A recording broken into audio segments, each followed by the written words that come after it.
Bueno, muy bien. Está en línea hoy con un día complicado. A ver si con el doctor Aquilano podemos conversar como tenemos ganas, ¿no? El doctor Roberto Aquilano, doctor en astronomía, graduado en la Universidad Nacional de La Plata, actualmente es investigador del CONICET, embajador de Carter Center en Atlanta, Estados Unidos, y asesor en varias entidades y organismos nacionales e internacionales. Y además se le ha ocurrido, entre tantas otras cosas, sacar un libro, ¿no? Donde el doctor nos ayuda a Despertando al Gen Silenciado, se llama, con un prólogo de una gran pedagoga, creo yo, definida así, que es Adriana Puigros, sobre las grandes preguntas que nos hacemos, ¿no? Sobre el espacio, sobre el tiempo, sobre el envejecimiento, sobre nuestro lugar en la Tierra, sobre si somos los únicos. Doctor Aquilano, ¿cómo está usted? Buen día. Muy buenos días, María Herminia, muy buenos días, muy bien. Gracias. Bueno, qué gusto conversar con usted. Igualmente para mí. Doctor, bueno, cuéntenos en principio de este libro, ¿no? El disparador que lo llevó usted a estas preguntas convertidas en libro. Sí, bueno, el libro está basado en algo que tiempo atrás conversamos justamente contigo, y por una conferencia que daban en esa oportunidad. Es un tema que viene de larga data, como quien dice, pero que ha tenido su desenlace, o un desenlace importante en los últimos 3 años, más o menos, ¿no? Uh-huh. Este es un tema que surgió un poco por casualidad ante una pregunta que yo estaba dando... Para ser concreto, estaba dando una conferencia en la Universidad de Georgetown, en Estados Unidos, y alguien hace una pregunta, ¿no?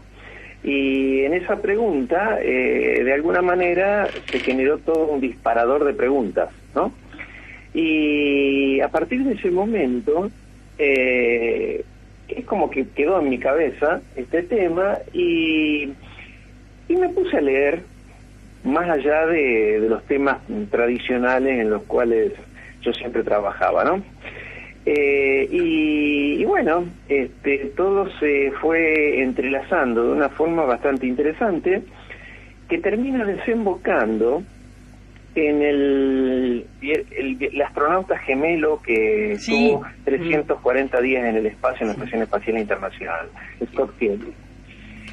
¿Por qué razón termina desembocando en eso? Porque... Era Scott, ¿no? Scott Kelly, ¿puede haber sido? Sí, Scott Kelly. Sí. Y termina desembocando en esto por lo siguiente. Yo venía trabajando en ciertos temas de termodinámicos, es decir, desde el punto de vista bien físico, sobre lo que se conoce con el nombre de flecha del tiempo, que es el camino en un sentido que tienen las cosas en la naturaleza. Esto en la física y la termodinámica, Ilya Prigogine, que fue premio Nobel en su momento, él creó lo que se llama la termodinámica de los procesos irreversibles, donde naturalmente en las propias ecuaciones de su teoría surge, como dije, naturalmente la idea de flecha del tiempo, cosa que en la termodinámica anterior, la de Boltzmann, no surgía, pero sí surgía desde el punto de vista de lo que se conoce con el nombre de entropía, que es ir del orden al caos, como quien dice, la transferencia de energía al medio. Entonces, trabajando en este tema en física, yo en aquel disparador de aquella pregunta en la Universidad de Georgetown, traté de llevar esto a la biología y fundamentalmente a nivel celular, ¿no?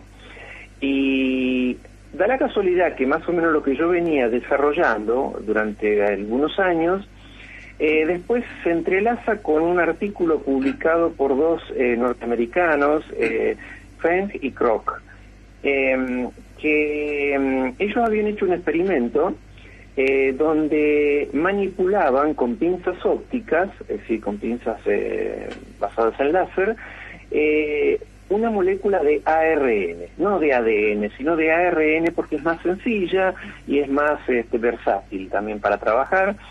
Entonces ellos lo que hacían era enrollarla y desenrollarla, ¿no?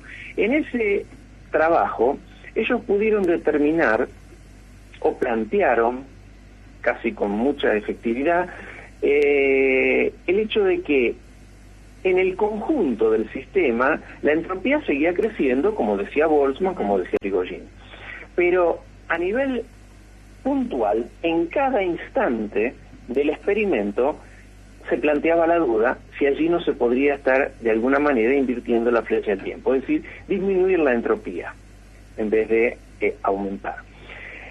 Eso a mí me cayó muy bien ese artículo porque se ajustaba bastante a lo que yo estaba haciendo desde el punto de vista más vale teórico, pero este era un experimento. Y bueno, me comuniqué con esta gente y bueno, y a partir de allí surgieron varias cosas. Cuando yo le di un poquito más de forma a todo esto, lo conversé con un premio Nobel muy importante, Jack Szostak, que está en la Universidad de Harvard, en Estados Unidos. Y Jack Szostak había sido uno de los 3 descubridores, con Elizabeth Blackburn y Carol Greider, de la telomerasa, que es una enzima que activa los telómeros, ¿no? Que los telómeros serían algo así como las puntas de los cromosomas. Sí, me acuerdo que cuando hablamos usted me quedó grabado a fuego, que usted dijo que era como el capuchoncito que tienen los cordones de las zapatillas. Cordones, exactamente. ¿Y qué es lo que pasa? Estos capuchoncitos se van desgastando con los años y son algo así como un reloj biológico para todos los seres vivos. Seres vivos, es decir, de mamíferos, insectos, plantas, para todos, ¿no? Entonces se van desgastando y de alguna manera van indicando cuánto es el tiempo que nos va quedando a todos de vida, o por lo menos para empezar a tener las llamadas enfermedades de la vejez. Entonces, yo le comenté la idea que tenía Jack Szostak y él me dijo, pero esto puede ser muy interesante para aplicarlo al tema de los telómeros. Y allí surge el gran, digamos así, catalizador, por decirlo de alguna manera, ¿no? Resulta que eso desemboca en que yo después termino siendo invitado al Instituto Karolinska en Estocolmo para que hablara de esto que estaba haciendo, y ahí hubo varios investigadores que les gustó mucho la idea. Después María Blasco en España, que es la mayor especialista europea en telómeros y telomerasa, se entusiasmó por esto, y allí en una conversación con ella surgió el tema de Scott Kelly, del astronauta gemelo. Entonces ella me dice, pero lo que vos me estás proponiendo de alguna manera engancha muy justo con el problema de los telómeros del astronauta. Entonces le digo, sí, justamente le digo. Y la idea sería que el equivalente de las pinzas ópticas que usaron Feng y Kroc en laboratorio, las veces de eso lo haría las variaciones de la microgravedad en el espacio. Eso podría estar produciendo de alguna manera la activación de la telomerasa para que los capuchoncitos, llamados telómeros, crezcan en vez de achicarse, ¿no? Es decir, porque cuando todos nacemos, la telomerasa deja de fabricarse. Y deja de fabricarse y por lo tanto los telómeros se van achicando durante el resto de la vida.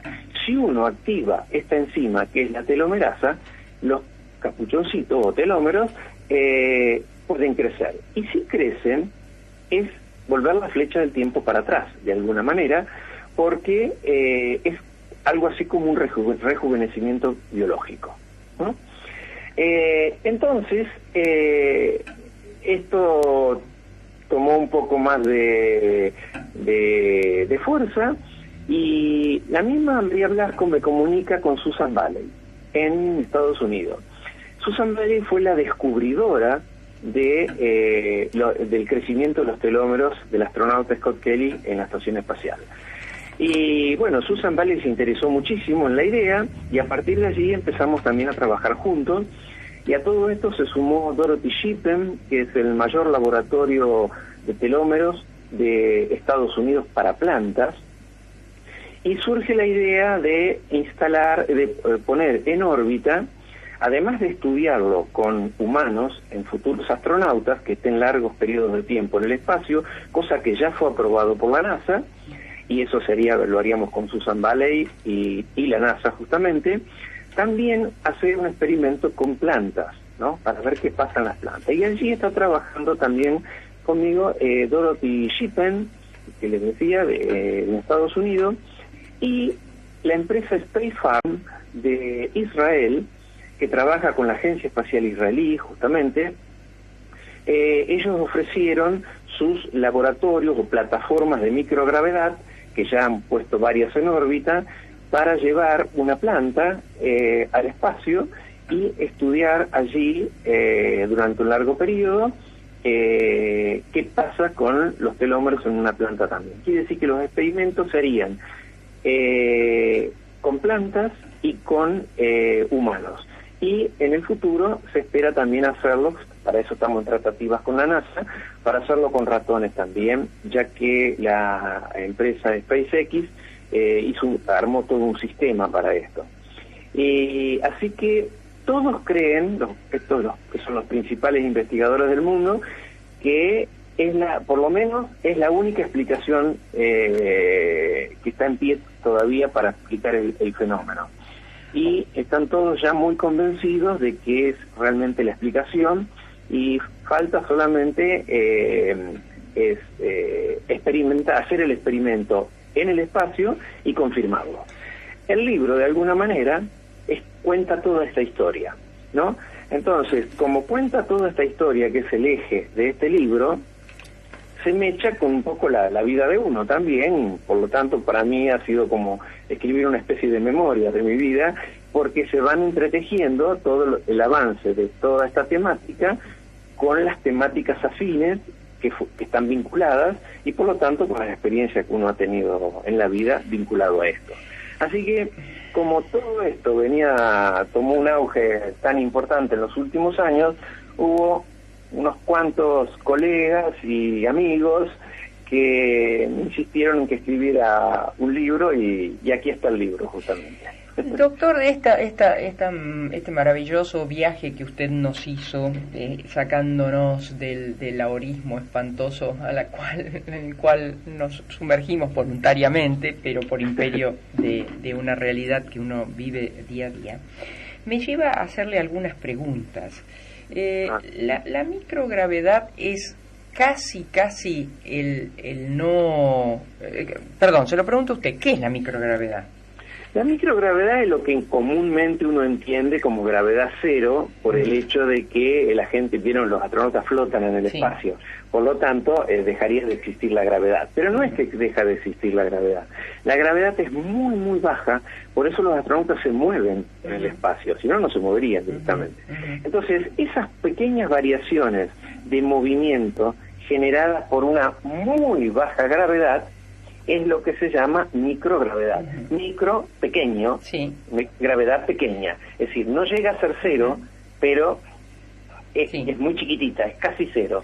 Y las variaciones, esas pequeñas variaciones, serían las que podrían activar la telomerasa. Bueno, estas variaciones que podrían activar la telomerasa, que cambiaría la flecha del tiempo, ¿qué pasa cuando eso vuelve a la gravedad que nosotros tenemos? Bueno, es lo que le ocurrió al astronauta Scott Kelly, porque hasta ahora es la única experiencia monitoreada, digamos así, porque esto ocurrió por casualidad. La NASA no lo tenía previsto en los experimentos a hacer, y cuando Scott Kelly volvió a la Tierra, los telómeros se acortaron. Se acortaron muchísimo, es decir, como que volvió a envejecer, ¿no? Salimos del túnel del tiempo. Claro, quiere decir que la activación de la telomerasa se está produciendo en el espacio y no se produce en la Tierra. Por lo tanto, el rejuvenecimiento se genera en el espacio, pero no se estaría generando en la Tierra. O sea, en el espacio vamos, adquirimos, si fuese así tan simple, ¿no? Pero digamos, vamos, adquirimos, nos rejuvenecemos, pero llegamos acá y de golpe nos convertimos en calabaza. Más o menos. Pero esto es muy importante, sí. Más allá de que no podamos vencer el efecto de la gravedad en nuestro planeta, donde nos toca vivir prácticamente toda la vida, esto podría ser muy importante, es parte del interés que tiene la NASA justamente, en los viajes de larga duración espaciales, futuros que se vayan a hacer. Porque el tema de la hibernación y esas cosas que siempre se ha hablado y que se han hecho un montón de películas, novelas y todo sobre eso, no tiene un efecto tan concreto como esperaba que tuviera. Es decir, está muy lejos todavía. Y esto podría ser un camino alternativo muy importante para los viajes de larga duración espaciales, como por ejemplo ir a Marte o más allá. Como quien dice, que llevan muchísimos años, entonces lo que permitiría que algún humano que se atreva a ello, no muera en el intento. Exactamente. Sería una alternativa muy interesante, con el cual allanaría un poco el camino y parte de los problemas biológicos con los cuales se enfrenta el hombre cuando tiene que viajar en el espacio. Cuando es poco tiempo y en la órbita de la Tierra, que nosotros estamos incluso cubiertos por el campo magnético de la Tierra, todo es relativamente sencillo. Claro. El tema es cuando salimos de allí. Claro. ¿No? ¿Y qué le pasaría a ese humano? ¿Encontraría la muerte rápidamente si durante muchos años estuvo en el espacio, se mantuvo joven? Cuando llega acá, ¿qué le pasaría? No, eso no se sabe todavía, para eso hay que hacer más experimentos, pero claro.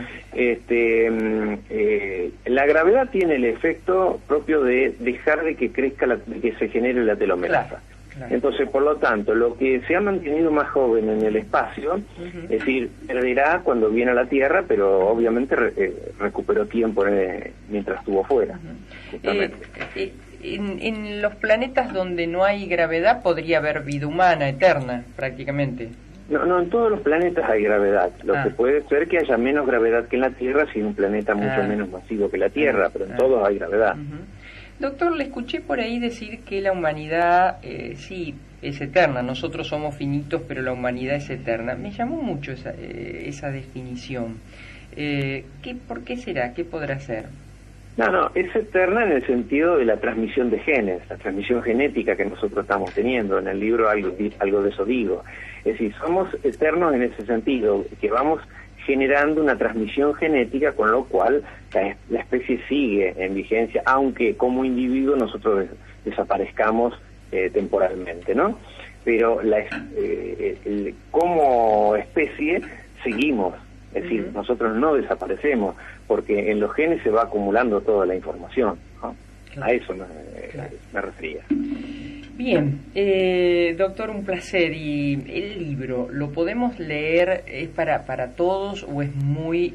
No, es para todos. Para todos, sí. Está hecho para todo público, exactamente. Usted estuvo nominado al Premio Nobel, ¿verdad? Hace unos cuantos años atrás. Pero el de La Paz, por su trabajo en aquellos años tan duros, ¿no? El de La Paz, y después el otro que no es decir, el de La Paz es de la Fundación Nobel, y después hay otro que es de la Fundación Ray Livelihood Award, que sería el que se conoce con el nombre de Nobel Alternativo también, ¿no? También los dos son de Estocolmo, ¿no? El de La Paz es en Noruega, en Oslo. Sí, es así. Doctor, un placer escucharlo y todo para lo que mí usted... también, María Armida. No, por favor. Es un placer. Bueno, le agradezco enormemente su generosidad, y recomendamos este libro para que nos amplíe la cabeza, para pensar un poquito más allá de nuestras coyunturas, ¿no? Despertando al gen silenciado. Hay que despertarlo. Gracias, un abrazo enorme, doctor. Gracias a usted, María Niña, mucho gusto. Bueno, hemos hablado con el doctor Roberto, gracias, con el doctor Roberto Aquilano. Cuánta gente impresionante que tenemos en Argentina, ¿no? En todo sentido. cuánta gente, es maravilloso todo esto que está haciendo el doctor y la humildad, ¿no? De contárnoslo y compartirlo.